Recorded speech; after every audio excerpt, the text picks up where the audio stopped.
اور یہاں میں سنیما رات رات بھر دیکھ رہا ہوں, رات رات بھر موبائل چلا چلا کے گندی تصویریں دیکھ رہا ہوں, سمجھ جائے اس کا دل مر چکا ہے, اس کا دل اندھا ہو چکا ہے. احساس زندہ کو ہوتا ہے, مردہ کو نہیں ہوتا ہے. جو مر گیا کوئی احساس نہیں, تو جس کا دل مر چکا ہو اس کو کوئی احساس نہ ہوگا.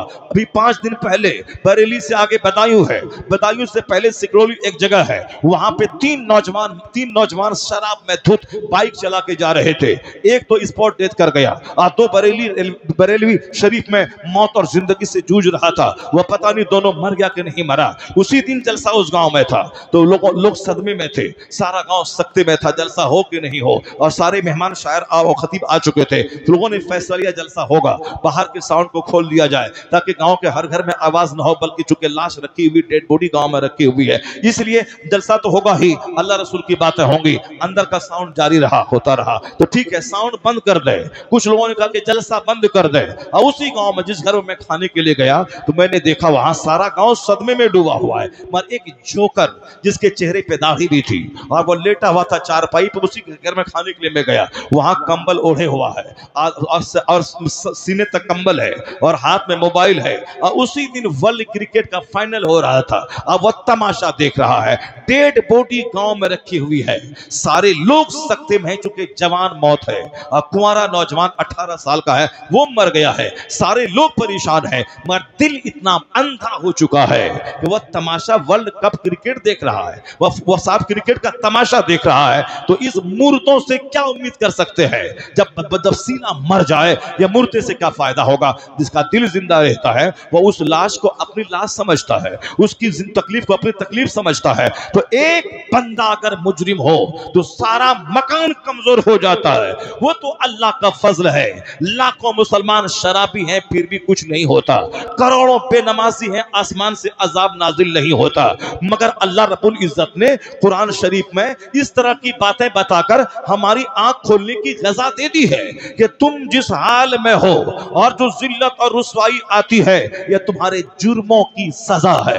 اللہ نے کیسے پکڑا, کیسے گرفت کیا, صرف ایک چیپٹر میں قرآن کا کھولتا ہوں, اسی سے اندازہ لگا لے دنیا بھر میں جو مصیبتیں آئی ہیں یہ ہمارے دل کے مرنے, ہماری بدعملی کا نتیجہ ہے. کیسے نتیجہ ہے؟ اللہ نے کیا کہا, فقصص القصص, اللہ نے کہا کہ کہانی سنائیے ان لوگوں کو, قصہ بتائیے ان لوگوں کو, تاکہ نصیحت حاصل کرے, تاکہ دھیان لگائے, تاکہ ان کا دل مردہ دل جگے, تاکہ اس کے دل کی بنجر زمین زرخیز ہو جائے. جس طرح کھیت مر جاتا ہے اس کو دوبارہ کھیتی کے لائق بنانے کے لیے اس میں پانی ڈالا جاتا ہے, اسی طرح جب دل مر جائے تو نیکوں کے پاس رہنا چاہیے, حدیث قرآن سننا چاہیے. جیسے کہ مصطفیٰ نے فرمایا ان القلوب تزدہ, دلوں کو زنگ لگ جاتا ہے. تو صحابہ نے پوچھا سرکار اس زنگ کا علاج کیا ہوگا؟ تو حضور فرماتے ہیں کہ کثرت سے موت کا ذکر کرنا, قرآن پاک کی تلاوت کرنا, یہ مرے ہوئے دل کا علاج ہے.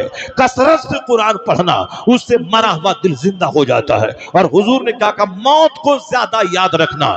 آج موت کو کوئی یاد ہی نہیں رکھ رہا ہے. مصطفیٰ نے کہا جو روزانہ 20 بار موت کو یاد کرے گا وہ اپنے گھر میں کیوں نہ مر جائے, اللہ اسے شہادت کا مرتبہ عطا فرمائے گا. جو روزانہ 20 بار موت کو یاد رکھے, اتنا صرف ہر نماز کے بعد دعا کر لیں, اللہم بارک لی فی الموت وفیما بعد الموت, اے اللہ ہمارے لیے موت میں برکت عطا فرما, اور موت کے بعد جو کچھ ہوگا اس میں برکتیں عطا فرما, بھلائی عطا فرما. اللہم بارک لی فی الموت, صرف اتنا 5 بار بولے, 5 نمازوں کے بعد 5 بار بولا, 25 بار ہو جائیں گے. اور حدیث میں ہے جو 20 بار موت کا چرچا کرے گا وہ شہادت کا مرتبہ پائے گا, اگرچہ اپنے گھر میں کیوں نہ مر جائے. تو ہم لوگ کہتے ہیں کہ موت کا چرچا گھر میں نہ ہو, مگر مصطفیٰ کہتے ہیں کہ 20 بار موت کو یاد کیا جائے. قرآن شریف میں درجنوں جگہوں پہ موت کا چرچا آیا ہے, مگر دنیا کی محبت نے میرے سینے کو اندھا کر دیا. اب زندگی کا چرچا اچھا لگتا ہے, موت کا چرچا اچھا نہیں لگتا. آخرت کی بات کوئی کرے اچھا نہیں لگتا, دنیا کے ڈیولپمنٹ کی بات کرے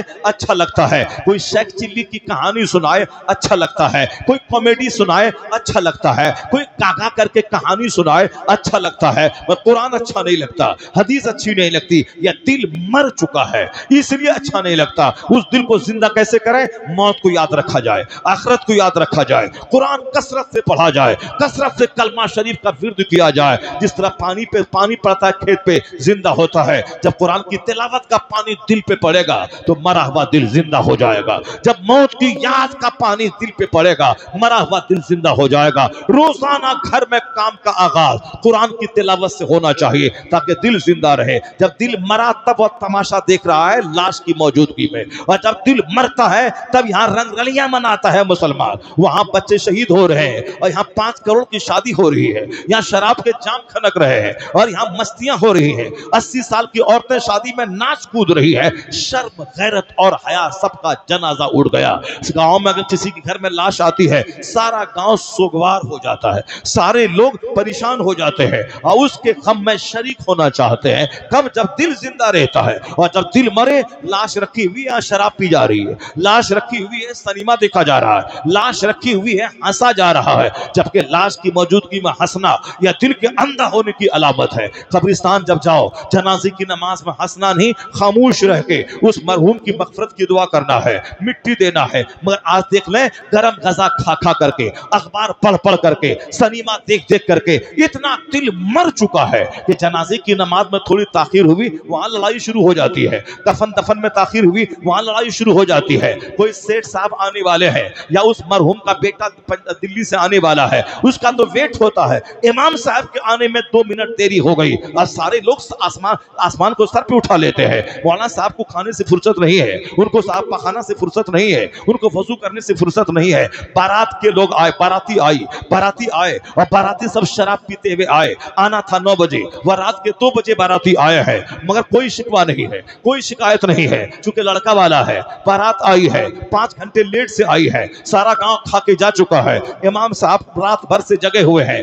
اگر ان کے آتے ٹائم میں بارات آ گئی تو آؤ امام صاحب نکاح پڑھاؤ۔ وہ بیچارہ مسجد سے نکلا، واش روم گیا، وہاں سے آنے کے بعد وضو کیا اور تھوڑی سی تاخیر ہوئی، یہ شرابی بھی بولتا ہے امام صاحب کو فرصت نہیں ہے، پیشاب پخانا سے فرصت نہیں ہے، یہاں باراتی ویٹ کر رہے ہیں۔ اس کتے سے کہا جائے اے شرابی، اے جہنمی، اے پاپی، اے خبیث، اے مردود، تو 5 گھنٹے لیٹ سے آیا ہے۔ اے شرابی، اے حرام خور، اے غلیظ، تو 5 مہینے لیٹ سے آیا ہے۔ مسلمان کا بچہ ہے تو، وہ تو ہندو بھی شراب اتنا نہیں پیتا ہے جتنا تو پی رہا ہے، وہ ہندو کی عورت بھی ناچتی نہیں ہے جتنا تو ناچ رہا ہے، اور تو کہتا اللہ کہاں ہے؟ فلسطین میں لوگ مر رہے، تو کہاں؟ تیرے شراب کی وجہ سے ہی یہ دن دیکھنے کو مل رہا ہے، تیرے ناچ کی وجہ سے ہی مسلمان ذلیل ہو رہا ہے، اس طرح تیری غلاظت کی وجہ سے سارے لوگ اس نحوست کی چکی میں پس رہے ہیں۔ تمہیں دل ہی تمہارا مر چکا ہے، کہاں کیا ہو رہا ہے کوئی احساس تک نہیں ہے۔ یہ شرابی 5 گھنٹے لیٹ سے آیا، یہ حرام خور، غلیظ، خبیث، مردود، یہ کتا ناچتے ہوئے شراب پی کے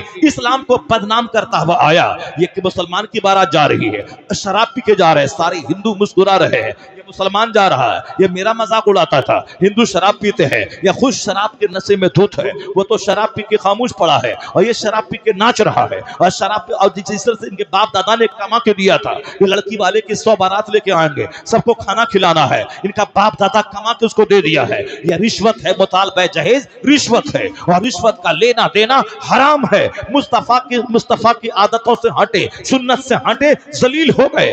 شادی کا انجام لڑائی، شادی کے بعد دشمنی، شادی کے بعد طلاق، شادی کے بعد تکرار، جبکہ شادی 2 خاندان کو جوڑتی ہے، اور پہلے تنہا تھا، اب دوستوں خاندان جڑ گیا، دونوں کو طاقتور ہونا چاہیے، مگر یہ شادی طاقتور کیا بنائے گی؟ پہلے تو ایک پان کے 2 ٹکڑے ہوتے تھے، لیکن شادی کے بعد اب دونوں تلوار لے کے کھڑا ہے۔ میں نے سوچا تھا وہ میری عزت کرے گا، ذلیل کیا، کبھی نہیں جاؤں گا۔ میں نے سوچا تھا وہ بلیٹ دے گا، نہیں دیا، کبھی نہیں جاؤں گا۔ میں نے سوچا تھا وہ 10 لاکھ روپے دروازے کا خرچہ دے گا، نہیں دیا، اب کبھی ان کا چہرہ نہیں دیکھوں گا۔ شادی سے پہلے ایک پان کے 2 ٹکڑے اور شادی کے بعد دشمنی ہے، مار دھاڑ ہے۔ سنت کے مطابق جو شادی ہوتی ہے اللہ اس میں برکتیں عطا کر دیتا ہے، اور جو جہالت کے مطابق شادی ہوتی ہے اس شادی سے برکتیں ختم ہو جاتی ہے۔ اگر سنت کے مطابق مسجد میں شادی ہو، مصطفیٰ نے اپنی بیٹی فاطمہ کا عقد مسجد میں کر دیا، علی کے نکاح میں بیٹی کو دے دیا، نہ کوئی باراتی ہے اور نہ زیادہ کھانے پینے کا اہتمام ہے، صرف معمولی سا ولیمہ مولا علی نے کیا ہے۔